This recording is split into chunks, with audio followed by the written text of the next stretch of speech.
Bismillahirrahmanirrahim. Donc, suite à la demande de plusieurs étudiants qui n'avaient pas la possibilité de suivre les cours en ligne, et afin de faire une révision générale de ce qu'on avait discuté jusqu'à maintenant, j'avais proposé qu'on fasse des capsules vidéo visant à aller à l'essentiel, et par la suite on reviendra aux détails. Donc, comme à l'accoutumée, je commence par un rappel des éléments qu'on avait vus au niveau des deux premières séances, à savoir déjà les objectifs du cours. Donc, les objectifs de ce cours, à savoir le cours de problèmes économiques et sociaux, sont multiples, mais c'est surtout l'objectif majeur, c'est d'arriver à cerner et de comprendre les problèmes rencontrés par les pays en voie de développement et les problèmes aussi que rencontre le Maroc, donc tout ce qui est inflation, chômage et les problèmes de sous-développement d'une manière générale. Et lorsqu'on dit problème, ça veut dire on parle des déséquilibres économiques, des déséquilibres sociaux par rapport, par exemple, l'offre et la demande au niveau du travail, question de la demande et l'offre de la monnaie. C'est des questions qu'on va essayer de discuter et surtout, on va essayer de se doter d'un certain nombre d'outils et des instruments de l'analyse économique qui vont nous permettre de comprendre ce qui se passe au niveau du monde économique et surtout étudier les différentes expériences de croissance et de développement économique qui ont été suivies par les pays émergents. Par la suite, je vais revenir au classement et la classification des pays. Et un des éléments aussi sur lesquels on va essayer de mettre l'accent, c'est d'arriver à comprendre ce qui se passe autour de nous, ce qu'on appelle la réalité qui nous entoure, à savoir, par exemple, nous vivons actuellement une période d'inflation. Qu'est-ce que ça veut dire? Quelles sont les solutions proposées? Et comment le gouvernement peut traiter ce genre de situation? Qu'est-ce qu'il faut faire? C'est des questions qui sont liées à la réalité et donc on les verra par la suite au niveau des articles qu'on discutera au niveau des séances. Et donc pour commencer, j'aimerais rappeler un peu les axes du cours. Donc on va commencer par un chapitre qui sera orienté questions liées à la croissance économique et un peu de développement. Par la suite, on va essayer de discuter tout ce qui est en relation avec le développement humain, le calcul de l'indice de développement humain.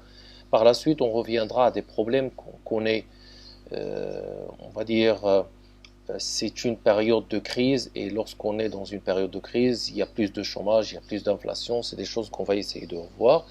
Et on reviendra aux déséquilibres qui sont liés au commerce extérieur et tout ce qui est en relation avec les indicateurs de commerce extérieur, solde commercial, balance des paiements.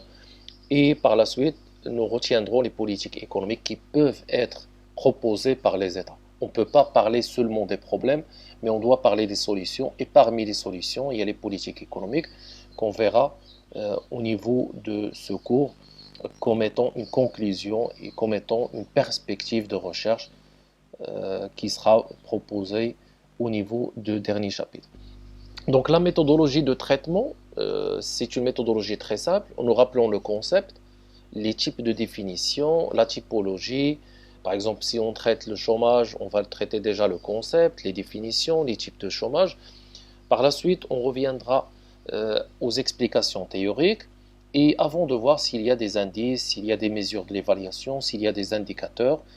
Et par la suite, on traitera le cas du Maroc, le cas des pays en voie de développement, avant de traiter pour chaque chapitre des questions qui peuvent être posées le jour de l'examen et éventuellement les exercices qui peuvent être proposés au niveau de l'examen.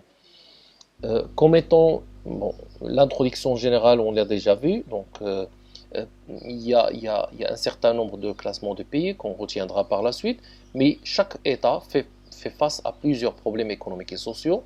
Ce genre de problèmes, on essaiera de les analyser, on essaiera de les comprendre pour vous doter en tant qu'étudiant des instruments qui vous permettront de comprendre ce qui se passe autour de vous et qui vous permettra aussi d'avoir cette casquette d'économiste, cette casquette d'étudiant en économie. Parce que normalement, c'est parmi les cours qui mettent l'accent sur la pratique, sur ce qui se passe au niveau de la, on va dire, au niveau de l'environnement où on vit. Donc, je commence par le point de départ. à savoir le classement des pays. Et généralement, euh, donc dans les rapports, par exemple, de développement humain, on retient deux types de pays. Les pays qui sont développés et les pays qui sont en voie de développement.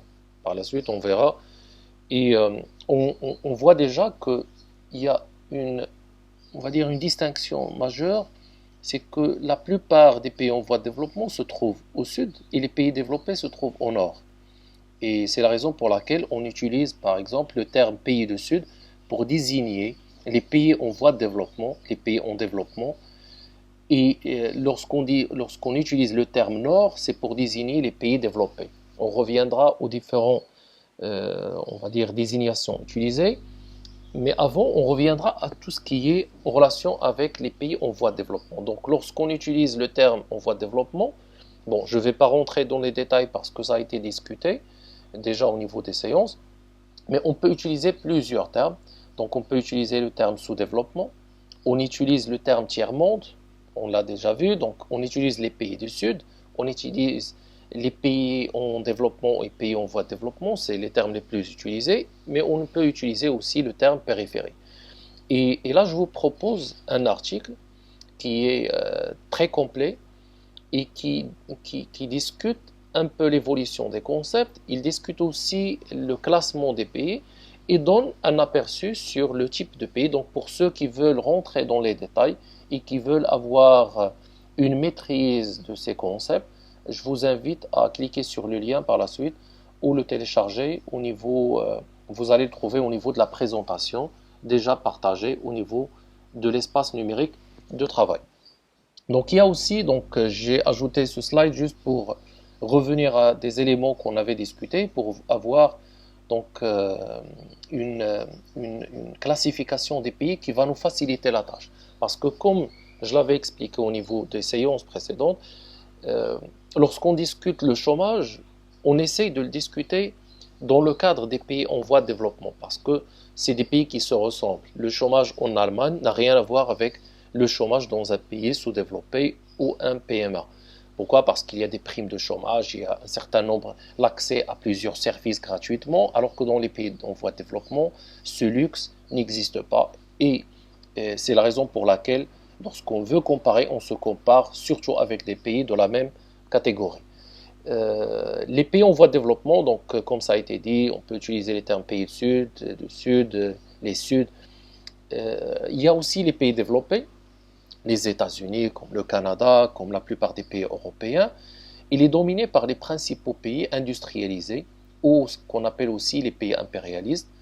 Et on peut aussi utiliser des termes comme les pays du Nord ou le Nord, et parfois on utilise le centre. Donc le centre, c'est les pays développés, la périphérie, c'est les pays en voie de développement. Et entre les deux, donc il y a une nouvelle catégorie qui étaient considérés comme étant des pays en voie de développement, mais tellement ils ont réussi leur processus d'émergence économique qu'on les appelle les pays émergents. C'est une vingtaine de pays qui ont accès au marché financier et parmi lesquels se trouvent les BRICS, donc Brésil, Russie, Inde, Chine, Afrique du Sud, et qui se caractérisent à peu près tous par un accroissement significatif de leurs revenus par habitant. Ça veut dire qu'ils réalisent des progrès en termes de PIB par habitant, en termes de revenus par habitant, et donc ils se rapprochent des pays développés. Et on peut ajouter à cette liste la Turquie et d'autres pays.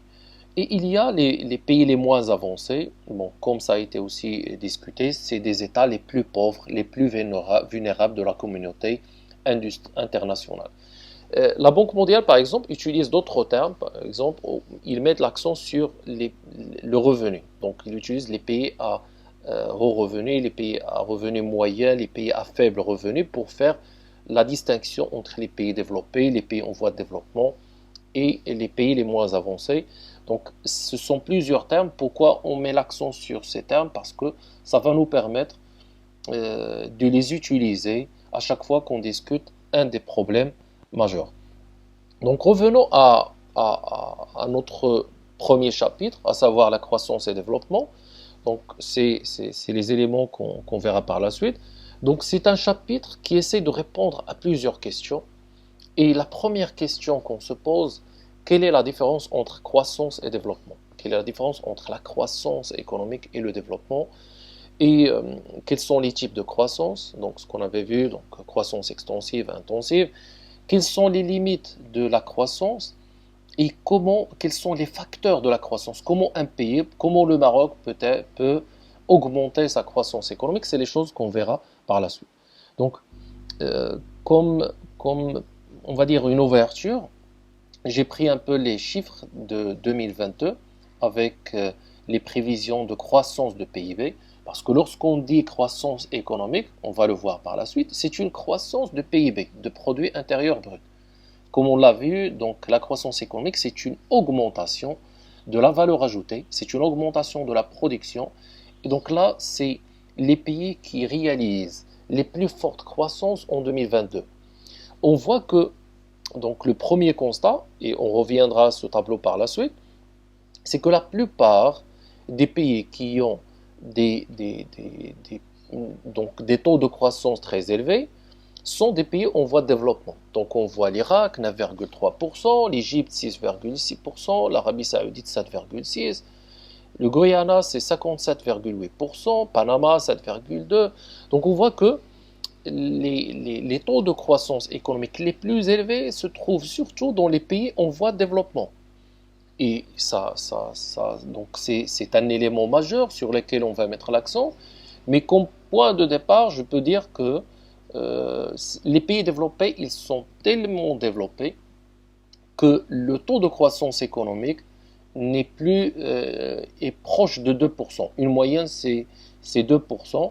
Pourquoi? Parce que ils mettent l'accent aujourd'hui sur d'autres aspects qui sont qualitatifs, alors que la croissance économique met l'accent sur tout ce qui est quantitatif, et on reviendra à ça en détail par la suite. Donc là, c'est juste une idée pour vous dire que réaliser un taux de croissance économique trop élevé ne veut pas dire qu'on est développé.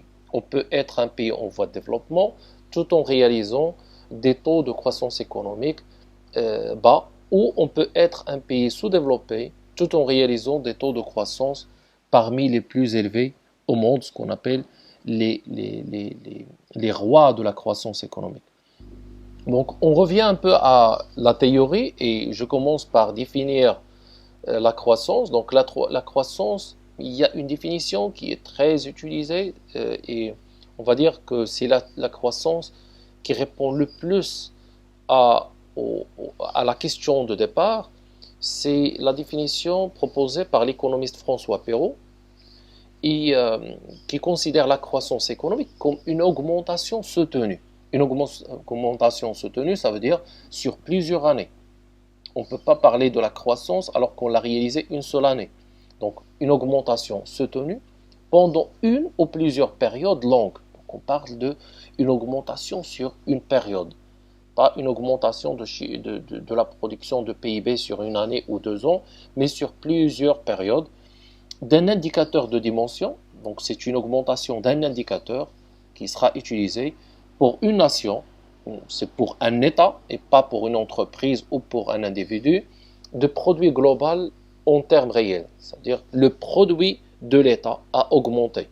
Et lorsqu'on dit produit global, ça veut dire tout ce qui a été produit au niveau de l'État. Les voitures, les avions, les produits agricoles, les matières premières, tout ce qui se produit dans le pays, cet indicateur augmente d'une année à une autre. C'est ce que François Perrault considère comme étant la croissance.